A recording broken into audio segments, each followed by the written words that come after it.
Assalamualaikum warahmatullahi wabarakatuh. Nama saya Larianti dengan NIM 0101519904 dari TI 8. Di sini saya akan menjawab beberapa pertanyaan dari modul 8 dengan menggunakan simulator.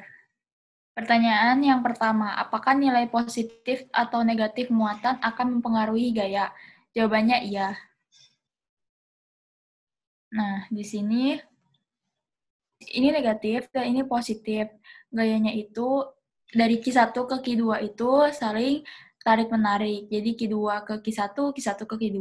Kalau misalnya negatif, maka si muatannya juga nih. Jadi Q1 dan Q2 itu kalau misalnya sama-sama charge 1 dan charge 2-nya negatif, sama-sama tolak-menolak.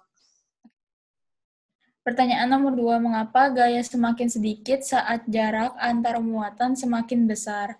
Karena gaya kolom dinyatakan dengan persamaan Fc sama dengan K kali Q1 kali Q2 per R kuadrat. K-nya itu konstanta, Q1 Q2 itu adalah muatan, R-nya itu adalah jarak. Maksudnya, gaya akan berbanding terbalik dengan jarak antara dua muatan. Semakin jauh, semakin kecil gaya kolom tersebut. Gaya kolom akan semakin besar jika jarak antara dua muatan diperpendek, atau juga bisa dengan memperbesar nilai muatan. Karena gaya kolom berbanding lurus dengan muatan, Fc berbanding lurus dengan Q1 Q2. Pertanyaan yang ketiga, apa yang terjadi pada voltmeter saat magnet berada di dalam kumparan dalam kondisi diam? Mengapa demikian? Ketika magnet batang digerakkan masuk, terjadi penjumlahan garis gaya magnetik yang memotong kumparan.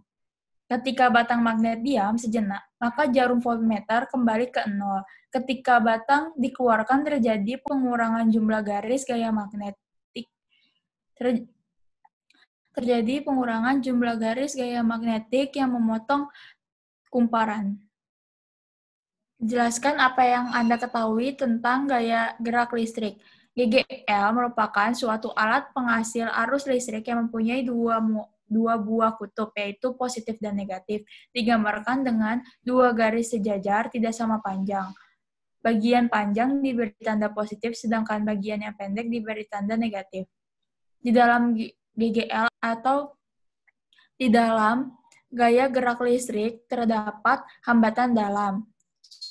Satuan GGL adalah volt. Kuat arus yang mengalir dalam rangkaian adalah I sama dengan E per R besar tambah R kecil, di mana V sama dengan I kali R, sedangkan E sama dengan I kali R besar tambah R kecil. Daya yang diserap oleh tahanan R.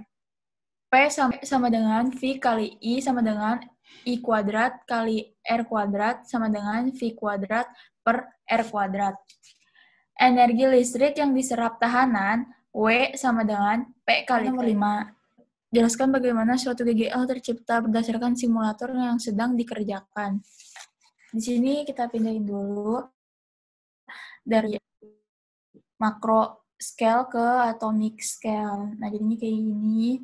Terus habis itu gayanya akan semakin besar, begitu juga sebaliknya. Jika didekatkan, gaya akan semakin besar. Lihat, 5,13 kali 10 pangkat -5, sedangkan kalau dijauhkan, gaya yang terjadi akan semakin induksi. Elektromagnetik akan terbentuk proses arus induksi. Bagaimana arus induksi akan muncul pada penghantar? Ini kita bisa kaitkan dengan hukum Lenz kita bisa kaitkan dengan hukum Lenz arah arus listrik. Hukum Lenz menyatakan bahwa arus listrik induksi akan muncul pada arah kian rupa, sehingga arah induksi menentang perubahan yang dihasilkannya. Jadi, arah arus induksi yang terjadi dalam suatu penghantar menimbulkan medan magnet yang saling bertolak belakang dengan penyebab perubahan medan magnet tersebut. Nomor 7, apakah benar bahwa magnet bisa memperbesar arus listrik? Jelaskan sesuai yang terlihat simulator.